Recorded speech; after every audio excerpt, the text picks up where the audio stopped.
નમસ્કાર વિદ્યાર્થી મિત્રો, સંદીપ પટેલ સર એજ્યુકેશન ચેનલમાં આપનું હાર્દિક સ્વાગત છે. બાળકો, આજે આપણે જોઈ રહ્યા છીએ ધોરણ 4 સ્વાધ્યાય પોથી ભાગ 5માં વિષય ગુજરાતી પ્રકરણ નંબર 10 રંગે સંગે કામ કરો તેનું સંપૂર્ણ સોલ્યુશન બાળકો આપણે આ વિડીયોની અંદર જોવાના છીએ. તો વિડીયો જોતા પહેલા મારી ચેનલને સબસ્ક્રાઇબ ના કરી તો સબસ્ક્રાઇબ કરો, બેલ આઇકન દબાવો જેથી તમને રોજ નવા નવા વિડીયોનું નોટિફિકેશન મળતું રહે. અને મારો વિડીયો ગમે તો તેને લાઈક કરો, કોમેન્ટ કરો અને બીજા બાળકો સુધી તેને શેર કરો. તો બાળકો, પાના નંબર 54 ની અંદર પહેલો પ્રશ્ન જોઈએ.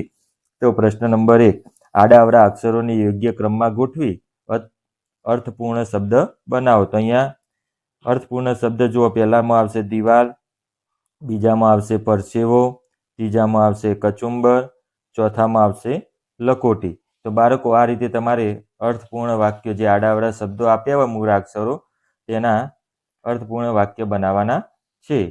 એ રીતે આપણે બીજો પ્રશ્ન જોઈએ. તો નંબર 2, પ્રશ્ન નંબર કે ઉદાહરણ મુજબ શબ્દો લખો અને વાક્યમાં પ્રયોગ કરો. તો ઉદાહરણ મુજબ, વાહ, તમારો અવાજ તો સુંદર છે.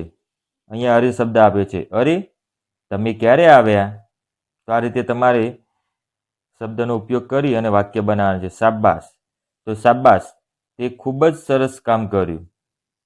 એ રીતે બાપરે, બાપરે, આટલો મોટો સાપ. ઓહ, ઓહ, આ બગીચો કેટલો સુંદર છે. તો આ રીતે તમારે શબ્દો પરથી અલગ અલગ વાક્યો બનાવવાના છે, જે પાના નંબર 54 ની અંદર નોંધ કરવાની છે સ્વાધ્યાય પોથીની અંદર. એ રીતે આપણે બાળકો જોઈએ. પ્રશ્ન નંબર 3, કૌંસમાં આપેલા શબ્દનો આધારે 5 લીટી ફકરો લખો. તો અહીંયા જો શબ્દો આપ્યા છે બાળકો: રજા, દિવાલ, રંગ, કામ, મહેનત, સુંદર.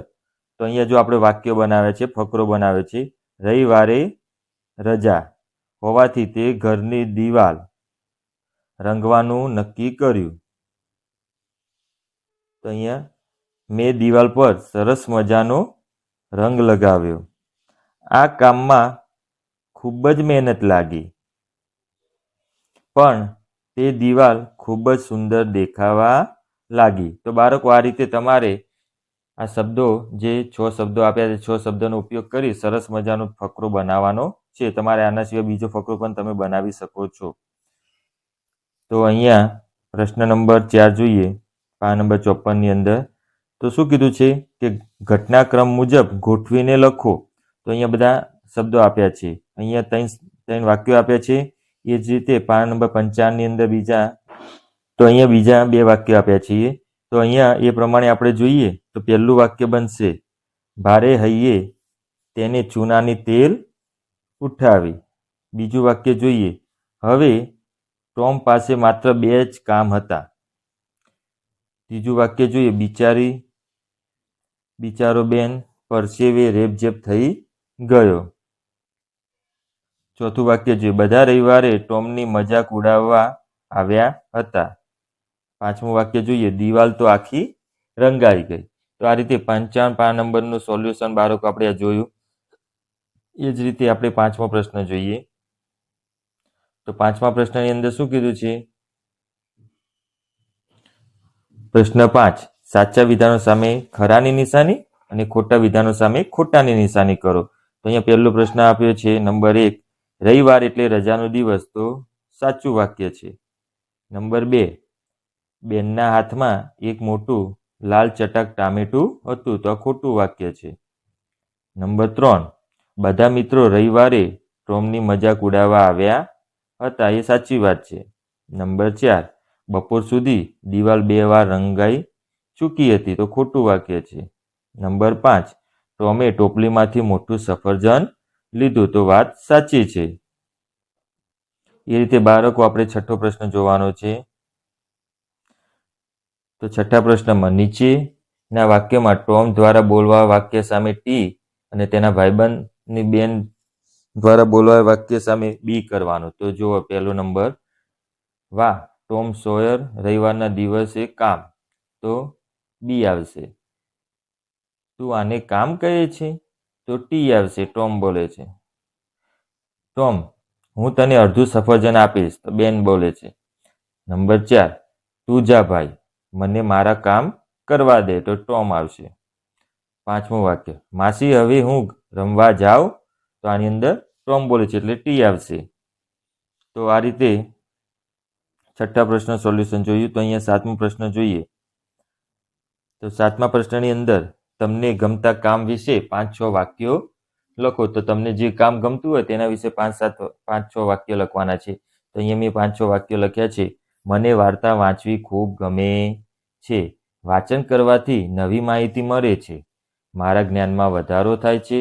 હું દરરોજ થોડા સમય વાંચવા પાછળ અવશ્ય કાઢું છું. તો બાળકો આ રીતે તમારે તમને જે ગમતું હોય કામ તેના વિશે લખવાનું છે.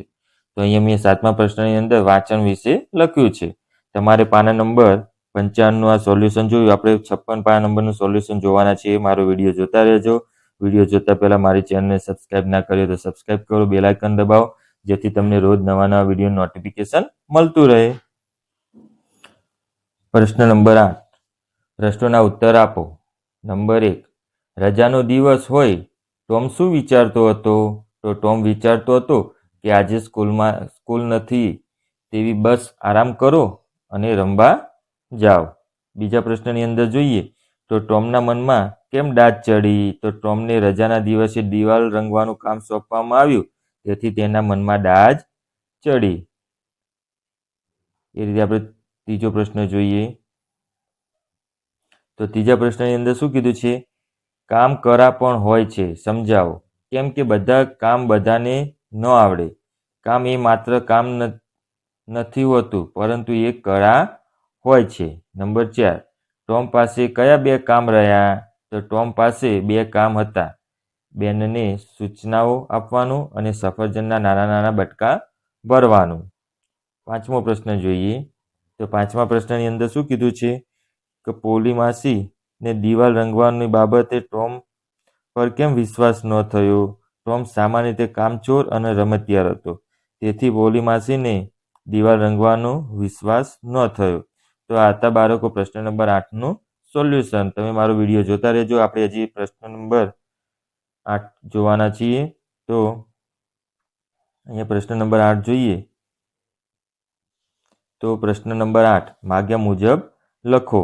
તો નંબર 1, તું જા ભાઈ, મને મારું કામ કરવા દે. આ વાક્ય કોણ કહે છે?